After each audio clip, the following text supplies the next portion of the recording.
Good morning. Let's get started. A lot to talk about. This is Fred Mitchell, Chairman of the Progressive Liberal Party, MP for Fox Hill, Minister for the Bahamas Foreign Service, and today is Friday, the 10th of May, 2024. This is the 44th anniversary of the sinking by Cuban MiGs of the HMBS Flamingo and the death of 4 Bahamian Marines, Fenrick Sturrup, Austin Smith, Edward Williams, and David Tucker. May they rest in peace.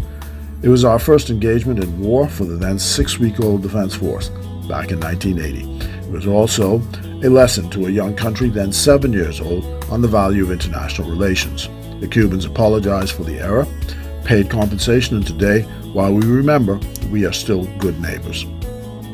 Well, you know that after the jaw-dropping speech to the Grand Bahama Chamber of Commerce, the lords and servants in Grand Bahama would have been apoplectic, and they are. They started that same night a full-scale propaganda campaign with the shareholder who was sitting there turning beet red with rage and claiming that the Prime Minister's speech contained inaccuracies. But let us respond in Bahamian vernacular. The Bahamian Prime Minister don't play with children. There's not one single inaccuracy there. It is absolutely amazing how these folks just don't get it. Bahamians, beware. Look at how the first developer at Bahama spoke to the Bahamas in public. Look at the developer Atlantis and how they spoke in public. And what about that developer out west who allegedly bilked us of $30 million from the Treasury until Philip Davis got him and got the money back? The population at large gets whipped up in xenophobia about Asian immigrants who clean our toilets, weed the yards, build the buildings, and surrender meekly to immigration when repatriated or go to the U.S. when they're not wanted here. But these folks, with their permanent resident cards, which they get for $750,000 a pop, you can't get them out with a crowbar when they make a misstep. They talk to you bad in public, and when you and your government stands up to them, you are then accused by these same people that you're standing up for by saying, why don't you leave these people alone? That's why people call it Uncle Tomism. That's where we are with Grand Bahama. This Prime Minister, Brave Davis, has said it's time to move on to these folks. It's not a threat, just a gentle reminder.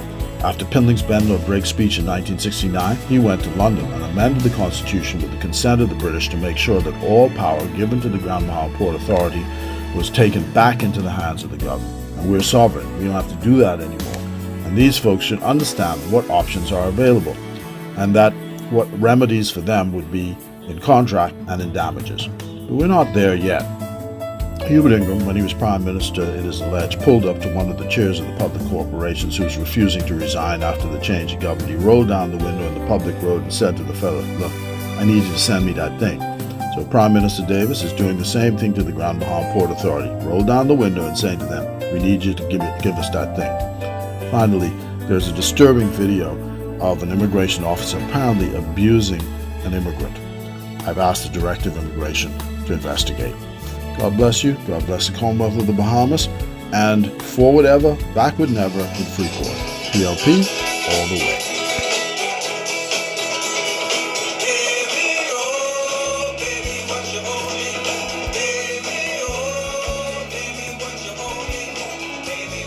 You are watching and listening to PLP Chairman and Minister of Foreign Affairs, the Honorable Fred Mitchell, coming to you every Mondays, Wednesdays, and Fridays, minute by minute. I dove down deep inside her, and I felt and I saw the actual bullets following me, left, right, center, all around me. It was a normal day on the HMBS Flamingo, according to retired Chief Petty Officer Greg Curry, who remembers the day Cuban fighter jets attacked the ship on May 10, 1980, a day he will undoubtedly never forget, as he decided that day that he would not die. The planes actually flew over, and we thought everything was okay, so we went back to normalcy. As I'm sitting down with my lunch, my dinner, all that we had a barrage of fire all over the place. Me and I can't remember who's been there. We had a lot of shrapnel of smoke now, just flying all over the place. I just stuck my head down and just rained upon the